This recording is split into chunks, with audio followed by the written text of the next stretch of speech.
ঝকঝকা আলোর নিচে যেমন থাকে ঘুটঘুটে অন্ধকার, তেমনি সৌন্দর্যের পেছনে লুকিয়ে আছে কুৎসিত এক বাস্তবতা। সৌন্দর্য বাড়াতে মেকআপ কি করতে পারে সবাই জানেন, কিন্তু হয়তো জানেন না চোখ ধাঁধানো সৌন্দর্যের জন্য যে মেকআপ তা তৈরির পেছনে রয়েছে অন্ধকার এক অজানা জগৎ। আপনার ব্যবহৃত মেকআপের লেয়ারে লেয়ারে চাপা পড়ে আছে অজস্র মানুষের কান্না। বিখ্যাত ফ্যাশন ডিজাইনার ক্যারি হ্যামার বলেছিলেন, The business of beauty is ugly. কিন্তু কতটা আগলি মেকআপ ইন্ডাস্ট্রির ডার্ক সাইড নিয়ে বানানো আজকের এই ভিডিওতে সেসবই এক্সপ্লেন করব।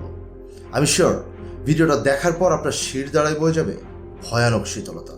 সৌন্দর্য বাড়াতে আসলে কি মেকআপ মাখছেন নাকি মৃতদেহের ছায়, সে উত্তরও খুঁজে পাবেন, দেখতে থাকেন। হালের মেকআপের সবচেয়ে গুরুত্বপূর্ণ উপাদান হচ্ছে মাইকা।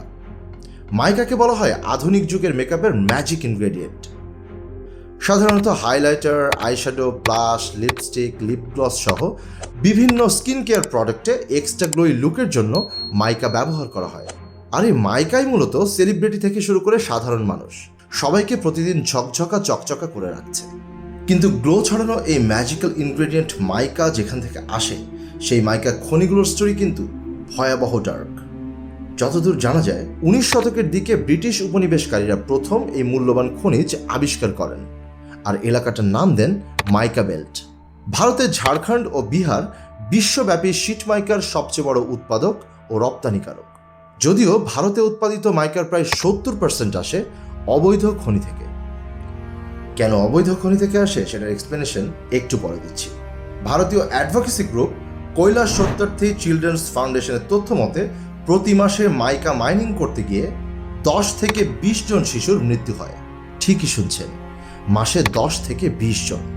দুর্ভাগা শিশুগুলোর পরিবার ক্ষতিপূরণ তো দূরের কথা, কখনো কখনো খনি ধসে পাথরের নিচে চাপা পড়া লাশটাও পায় না।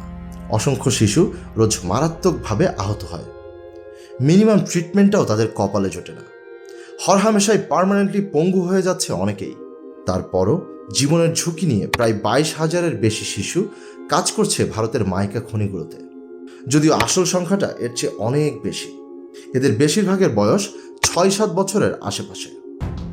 এখানে মজার ব্যাপার হচ্ছে ভারতীয় সরকারের কাছে কোনো এক্স্যাক্ট তথ্য নেই যে দেশের মাইকা খনিগুলোতে আসলে কতজন শিশু কাজ করে।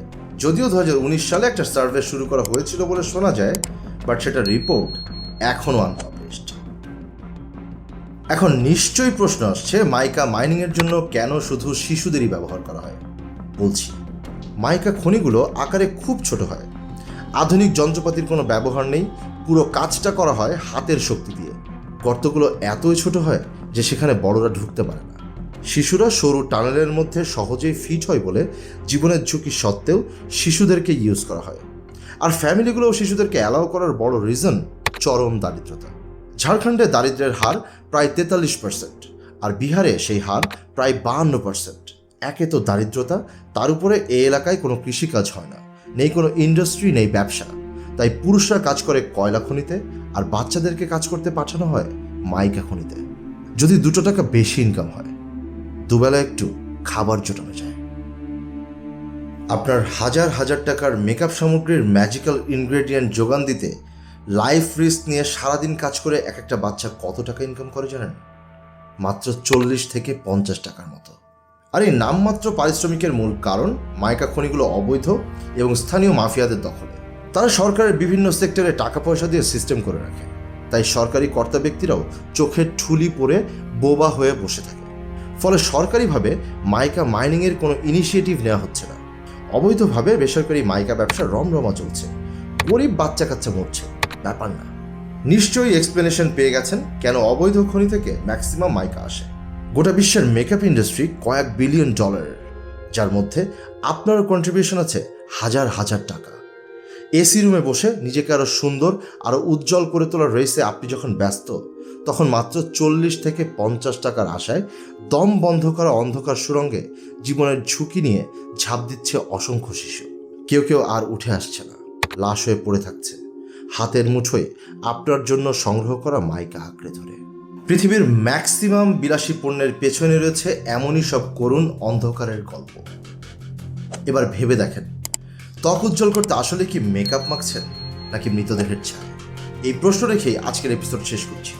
Thanks for watching. I'll see you next time.